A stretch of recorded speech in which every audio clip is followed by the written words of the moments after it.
Então vamos lá. Seja muito bem-vinda, se você não me conhece, eu sou a Karina Abi e eu estou vivendo um processo com Deus. E é muito curioso porque há algum tempo, eu acho que mais pra frente eu vou dar mais detalhes desse processo, mas por enquanto o que eu posso dizer é que há uns 2 anos ou 3, depende de como você vai estar contando, Deus me disse que 2025 ia ser pra mim um ano de transição. Ou seja, o que eu entendo por transição? Eu estaria em janeiro no ponto A e em dezembro eu estaria no ponto B.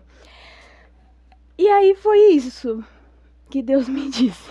E cá estou vivendo um processo com Deus. Por incrível que parível, o que eu posso dizer? O dia mal vem, não é? Então, assim, foram dias muito difíceis, foram dias que me desestabilizaram, mas ao mesmo tempo foram dias que, na desestabilidade do meu ser, eu pude ver que Cristo é o suficiente pra mim. Então, eu quero conversar com vocês hoje sobre, sobre o Deus que fere, ele é o Deus que cura. Muitas vezes Deus vai nos chamar para umas situações que, pelo amor de Deus, que nos esmagam. E aí eu fico assim, Deus, você não me ama? O Senhor não me ama mais. E nesses momentos é muito importante a gente lembrar que não só Deus nos ama, como ele tem o melhor para nós. E a perspectiva de Deus sempre é superior à nossa. Então, às vezes, a gente tá indo por um caminho que a gente tem certeza absoluta, convicção de que tá tudo certo, vai dar bom. Mas Deus, que é soberano, ele é criador de todas as coisas, e só ele tem a versão completamente verdadeira, completamente afinada da nossa realidade. Esse Deus, de tempos em tempos, pode resolver nos interromper, pode resolver nos parar, nos redirecionar. E nesses momentos, pode ser que seja muito doloroso para nós. E a gente pode ver esse Deus como um Deus que fere. Existe muito também como a gente enfrenta essas situações. Porque se a gente tem um coração ensinável, se a gente tá com esse coração que entende, Deus, eu não sei, então o Senhor pode mexer na minha vida, porque quem sabe é o Senhor. Mesmo que seja doloroso, a gente consegue aceitar melhor esses processos. Mas quando a gente pensa que a gente sabe o que é melhor, que eu estudei muito para saber fazer isso, ou então eu tenho muita certeza de quem, por exemplo, assim, de quem eu sou, não no sentido de identidade, mas eu tenho muita certeza que essa é a minha vida e eu tenho que fazer do jeito certo, não do meu jeito. Eu tenho muita certeza que essa é a minha vida, eu tô sendo muito responsável, eu tenho que fazer as coisas do jeito certo. Se a gente tá nesse lugar aqui, quando Deus intervém para nos ensinar, pode ser um pouco mais doloroso, porque tudo parte do quanto que a gente está acostumado com a verdade de que Deus é soberano, de que Deus sabe. Então, quanto mais a gente tá nessa posição de eu não sei, quando Deus vem nos mostrar como é que funciona a coisa, quanto mais a gente reconhece que não sabe, mais a gente tá disponível para aprender com Jesus. E esse nosso Deus, Yahvé, glória a Deus, é um Deus que fere, porque a nossa natureza é caída, é pecaminosa, e às vezes uma coisa que começa bem, em algum ponto da nossa história se torna mal, por causa da nossa própria natureza. E aí Deus tem que intervir pra gente não cair num buraco. Olha só. Então, esse momento, eu quero muito que você pense, por exemplo, quando a gente olha para a história da Bíblia, o povo de Israel, Deus envia o povo para um exílio, para ser humilhado, para ter a cultura esmagada, por amor. Porque Deus sabia que eles estavam se corrompendo pelo caminho. E aí lá em Jeremias 29, se não me engano é 29:11, vai dizer assim, o contexto tem uns falsos profetas falando, galera, vocês estão no exílio aí, mas nem desfaz as malas, vai ser 2 anos vocês voltam pra terra. Falsos profetas. E aí chega o profeta verdadeiro, se não me engano, eu acho que era só Jeremias que estava profetizando nesse contexto. Chega o profeta verdadeiro e vai falar, não, vocês vão ficar por 70 anos. E aí no contexto, vai falar que Deus tinha pensamentos de paz e não de mal, para fazer o propósito que eles esperavam, que era voltar para a Terra. Mas eles esperavam que seria em 2 anos.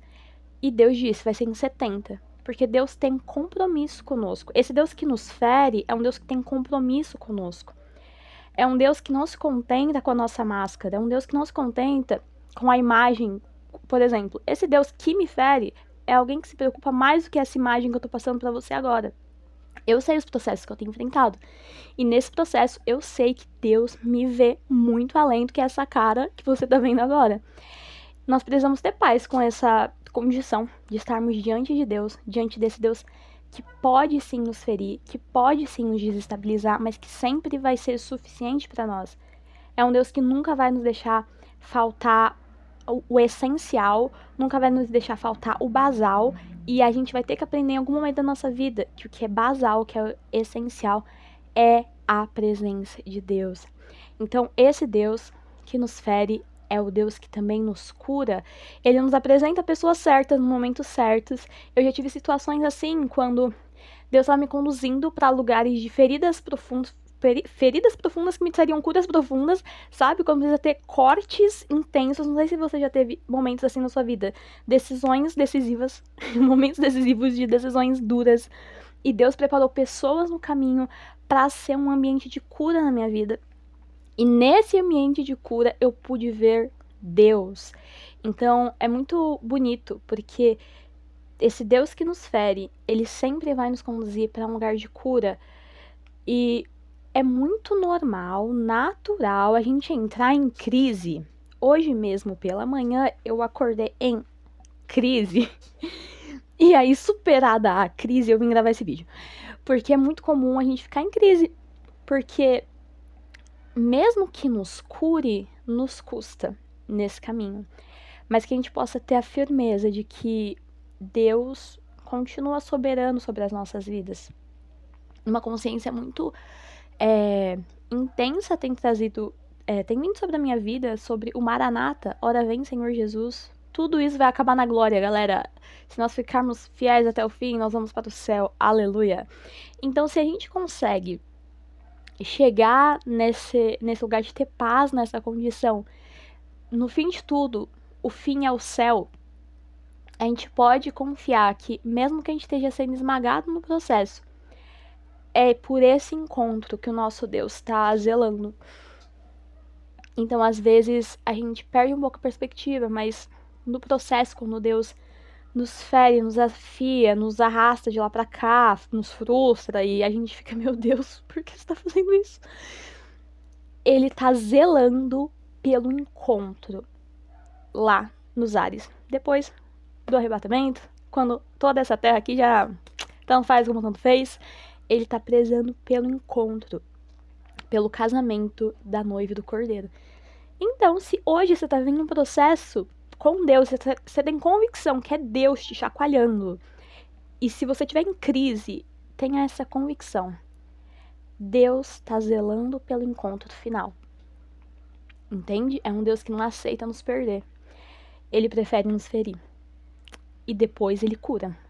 No processo. Então não se rebele contra Deus. Permaneça em crise, se for o seu caso. E saiba, Deus tem um compromisso com aqueles que são seus. Se a gente se aproxima dele, ele se aproxima de nós. E se nós estamos feridos, precisamos entender que ele é a nossa cura. Espero que esse vídeo tenha te abençoado de alguma forma. Se você quiser continuar assistindo reflexões como essas, eu te convido a se inscrever nesse canal. Se fizer sentido para você, eu te convido a compartilhar nas suas redes sociais esse vídeo ou para alguma pessoa que você conhece mais de perto. Vejo vocês no próximo vídeo. Um beijo, fiquem com Deus, até mais e tchau, tchau!